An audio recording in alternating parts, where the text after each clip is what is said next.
c'est le Brexit et la sortie de la Grande-Bretagne de l'Europe. Ça nous interpelle et ça nous interroge sur une chose fondamentale, c'est la manière dont ce qu'on considère comme étant acquis, ce qu'on considère comme étant une construction historique, ce qu'on considère comme étant un commun qui nous apporte à tout à chacun et qui nous assure des jours meilleurs ou préservés dans l'avenir, eh bien, au final, ça tient à assez peu de choses. Des élus, des acteurs de la société civile, des acteurs du monde associatif, dans notre capacité à préserver ce que l'on a et à le magnifier, de notre capacité à l'améliorer. Et je crois que tous ici présents, nous y contribuons jour après jour. Et donc je veux saluer les autorités ici présentes. Madame le préfet, merci beaucoup pour votre présence. Mesdames et messieurs les maires, les élus communaux, les élus départementaux, les élus régionaux, je veux saluer votre présence. Bien entendu, saluer la présence du président de la Cannes, maire de Niort, Jérôme Baloche, du général Guy Rocher, des autorités qui assurent notre sécurité, des représentants et des dirigeants des chambres consulaires. Je ne vais pas mentionner tout le monde parce que de fait, je commettrai quelques oublis. Je veux vous remercier d'être ici.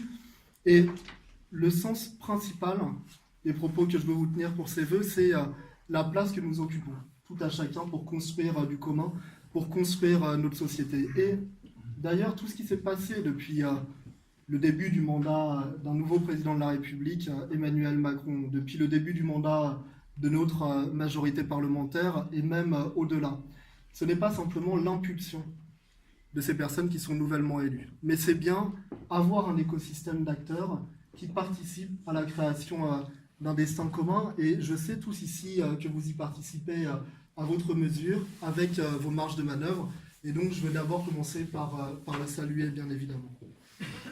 Je vous l'avais dit au moment de mon élection, je voulais être utile au territoire, être accessible, me déployer sur l'ensemble de la circonscription et même au-delà, pour garder une prise entre ce que nous réalisons à l'Assemblée nationale et les réalités du terrain, les obstacles rencontrés sur le terrain et pour les lever. Et donc en ce sens, j'ai 56 ou 57 maires de cette commune.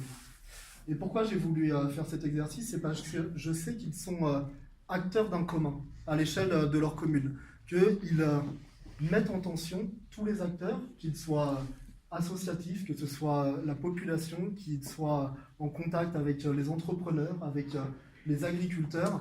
Et donc, je sais que étant acteur premier de la création d'un commun, étant acteur premier de la vie locale, ils arrivent à caractériser les obstacles au projet, les obstacles à la constitution de projets. Et donc, j'ai voulu créer une interaction avec eux pour comprendre leurs difficultés. La première difficulté, elle a été celle des financements. Et ça, j'ai bien entendu la problématique des finances des collectivités. Il y avait la problématique du tissu associatif. Et aujourd'hui, les associations, le tissu associatif dans nos villes, c'est encore une fois ce qui nous permet de créer un commun, une interaction. Et on a une tradition française très marquée dans l'engagement bénévole de tout à chacun, dans le dépassement de nous-mêmes au service d'une cause, au service d'une population, au service de quelque chose à améliorer, d'une animation. Également sur la problématique agricole. Vous le savez, on est dans un département qui est riche d'une agriculture diversifiée. On est dans un département avec des agriculteurs, des agricultrices qui, à l'image de ce qui se passe dans la France entière, traversent une souffrance morale. Nous avons des personnes qui travaillent sans compter leurs heures et qui se rémunèrent à hauteur de 300, 400, 500 euros par mois. Moi, je connais très peu de secteurs d'activité où des personnes qui travaillent 80, 90 heures par semaine, qui essayent d'innover, qui transforment au fil des décennies leur outil de travail, leur manière de travailler, qui sont rémunérés de manière aussi faible. Ça nous interroge. Ça interroge la population dans son rapport à l'agriculture, dans son rapport à ce qu'est notre alimentation, dans la mise en place de nouveaux modèles, et notamment de circuits courts. Mais ça interroge aussi sur le partage de la valeur entre les agriculteurs, le monde paysan, entre eux et les industries de transformation, de distribution, et de nous, le client final. Parce que tout à chacun, je crois qu'on a à cœur de consommer des produits alimentaires qui sont de qualité, qui sont produits dans un périmètre accessible. Parce que c'est un sujet qui est très cher, m'impliquer sur les questions d'éducation. Et c'est donc au lendemain de mon mandat que je me suis déployé dans les établissements scolaires.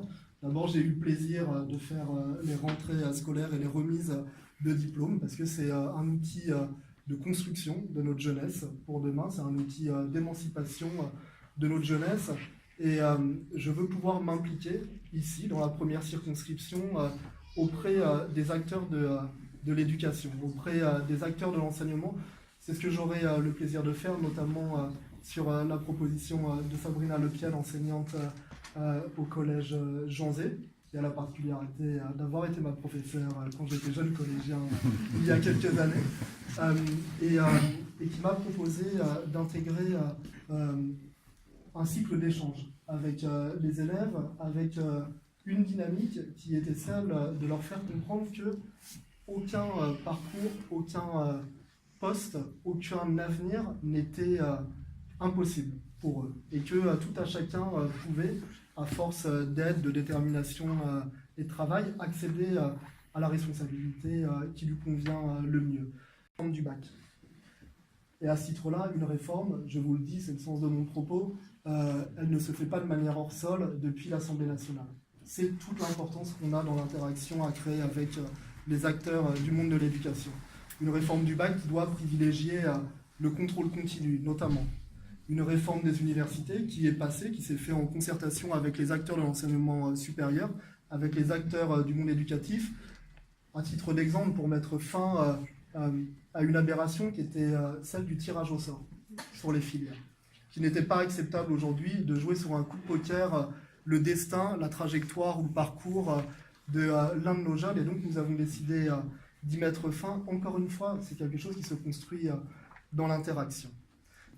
Moi, j'ai été particulièrement marqué à la faveur d'une cérémonie de remise de galons à l'ENSOA à Saint-Bexan par le sérieux, la détermination, mais surtout le jeune âge des personnes qui s'engagent dans nos armées et qui demain seront projetées dans les territoires de guerre. Ils sont l'incarnation même du volontarisme pour le pays et pour chacun de nous.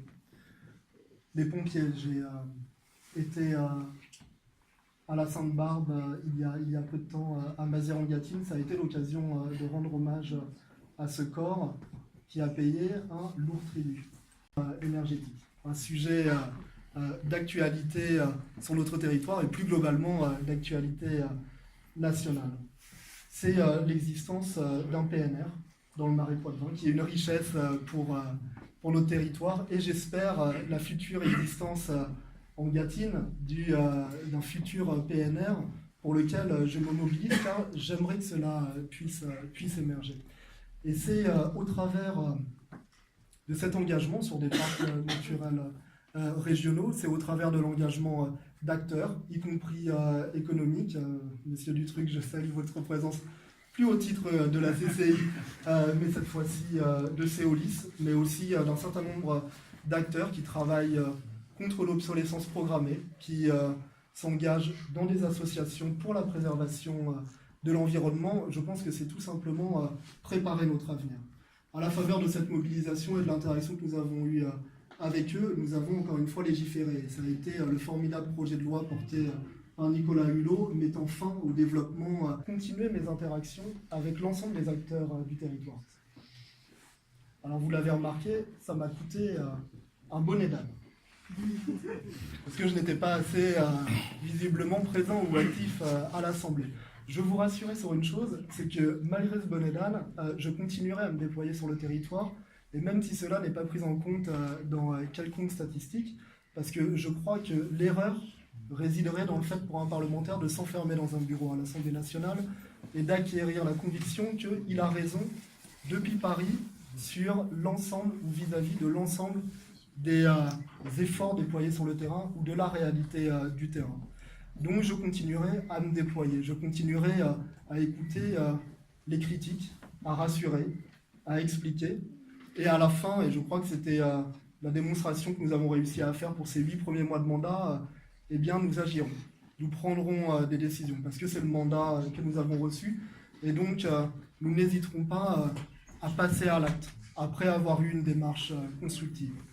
De ce point de vue, il y a un certain nombre de projets qui s'ouvrent à nous. Il y a la réforme de la formation professionnelle et de l'apprentissage.